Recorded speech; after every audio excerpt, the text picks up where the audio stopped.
Siempre es pregunta de evaluación. Asma, recuerden ustedes de que es un proceso inflamatorio crónico reversible caracterizado por broncodilatación, edema de mucosa y presentación bronquial. En cambio, EPOC también es un proceso inflamatorio, pero es de evolución crónica y poco reversible, que se debe sobre todo ¿ya? A una respuesta inflamatoria a partículas o gases nocivos. Y aparte de eso, creo que es la primera vez que escuchan hablar de ACO. ACO significa la A de asma, la C de COPD y O de overlap. Quiere decir que hay una sobreposición entre asma y EPOC. Ábranla un poquito la puerta porque no sea que no nos vayan a ver y después van a decir que no pasamos clase.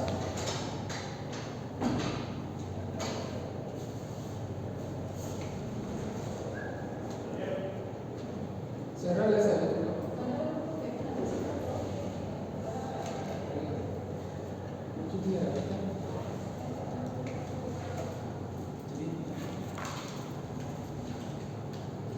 La otra aula está sin aire. Pasen de una vez. Bien, sigamos. Entonces es importante que nosotros sepamos lo siguiente. Actualmente el EPOC es la tercera causa de mortalidad que hay en el mundo. La primera son las enfermedades isquémicas cardíacas, la segunda las cerebrovasculares y en tercer lugar está el EPOC. ¿Ya? En el año 2005 se hizo un estudio que se llamó Platino. Era para investigar la prevalencia, la incidencia y prevalencia de EPOC en Latinoamérica y se tomaron diferentes ciudades para hacer este estudio. La primera fue aquí en Uruguay, donde dio casi el 20% de pacientes con EPOC en Montevideo, luego en Santiago de Chile 17%, en San Pablo 16%, en Venezuela 12% y en México dio 7.8%. Los que conocen México concordarán conmigo de que es una ciudad bien poluida y se pensó de que iban a haber una mayor incidencia de EPOC en México, pero no fue así, ¿no?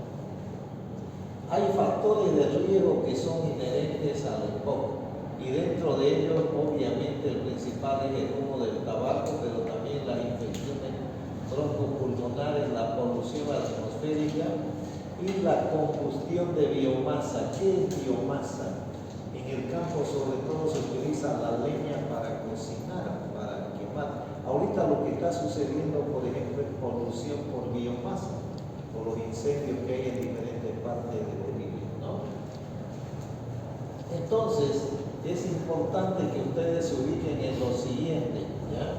Todo esto confluye para que estas dosis de partículas más la susceptibilidad de los agentes y la deficiencia de alfa-1 antitripsina den como resultado un paciente con enfermedad pulmonar obstructiva crónica.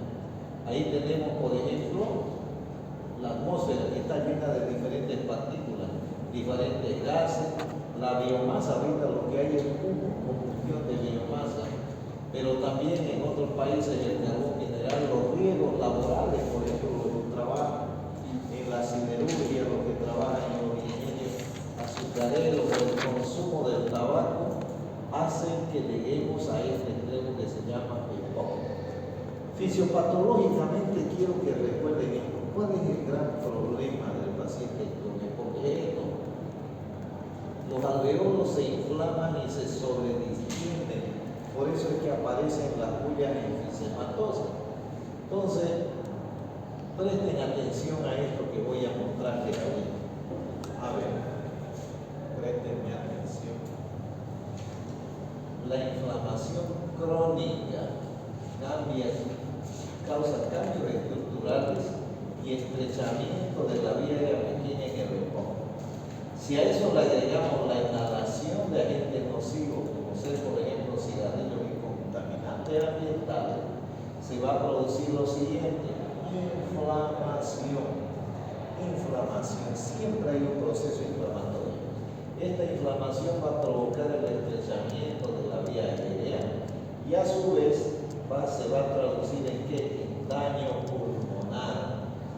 Ese daño pulmonar va a producir estrechamiento de las vías aéreas y fibrosis, va a producir destrucción del parénquima alveolar en el enfisema y va a producir hipersecreción de moco como en la bronquitis crónica.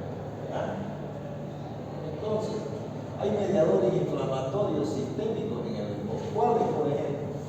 Macrófagos, neutrófilos, linfocitos T y otros mediadores como la interleuquina 6, que estuvo muy presente sobre todo en el COVID-19 cuando producía lesión del endotelio vascular que facilitaba la degeneración plaquetaria y esto a su vez la formación de microtromos. ¿Ya?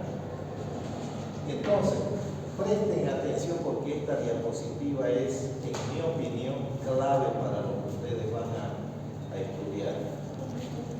Hola. Estos mediadores inflamatorios sistémicos en asma y en EPOC, recuerden que hay algo que se llama ACO, que es la sobreposición de asma y EPOC. ¿Ya? Entonces, ¿qué pasa en el asma? Pregunta de evaluación, hay sensibilización.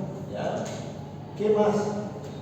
En la vía aérea, la inflamación de la vía aérea del paciente asmático, tenemos la presencia de linfocitos T, CD4, eosinófilos, macrófagos y mastocitos. ¿Ya? Estos van a producir una gran reversibilidad. Recuerden que en el asma hay gran reversibilidad. ¿Ya? En cambio, vean lo que sucede en el EPOC. En el EPOC hay la presencia de un agente nocivo que se traduce en micropartículas. ¿Ya? A su vez, en la inflamación de la vía aérea en el paciente pulmonar crónico hay la presencia de linfocitos T, CD8, en el asma son CD4, presencia de macrófagos y neutrófilos. ¿Qué es lo que hay en el asma? Eosinófilos. Es una gran diferencia. ¿Ya? Todo eso le confiere poca reversibilidad. ¿De acuerdo? Entonces, vean, una gran diferencia. En el asma el proceso es reversible. En el EPOC hay muy poca reversibilidad y todo eso lleva a una limitación del flujo aéreo. ¿Alguna pregunta hasta por ahí?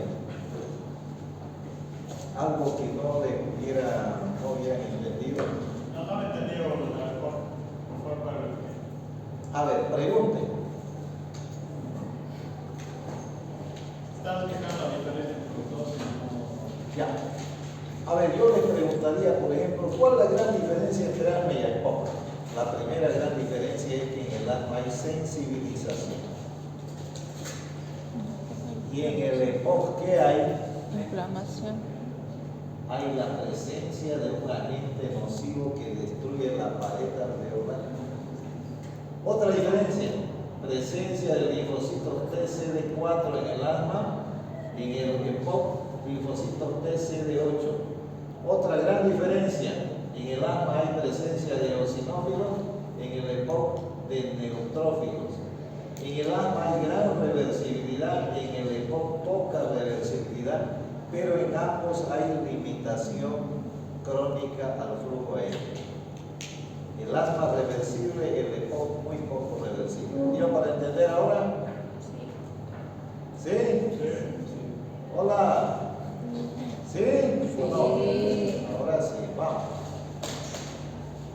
Muy bien. Pregunta de evaluación. Clasificación del EPOC. Se clasifica en EPOC leve cuando el volumen expiratorio forzado del primer segundo está igual o mayor al 80%. Moderados entre 50 y 80. Y EPOC muy grave cuando es menor a 30%. ¿Se acuerdan que teníamos una clasificación de asma? Grado 0, 1, 2, 3 y 4 de la MRC. Grado 0 no hay disnea. Grado 1 al subir un piso, grado 2 al subir un piso, grado 3 en terreno llano y grado 4 en reposo. ¿Por qué hablo de esa clasificación? Porque es la que se utiliza para realizar la espirometría y cuantificar la disnea, la intensidad de la disnea. ¿Ya? El cuadro clínico, ¿cuál es la principal característica? Pregunta de evaluación. ¿Qué es la disnea? Por eso es que todo paciente que tiene disnea necesariamente tienen que hacerle ustedes una ¿qué? Una espirometría. ¿Ya? Cualquier paciente que dice tengo falta de aire, no puedo respirar, hay que hacer espirometría.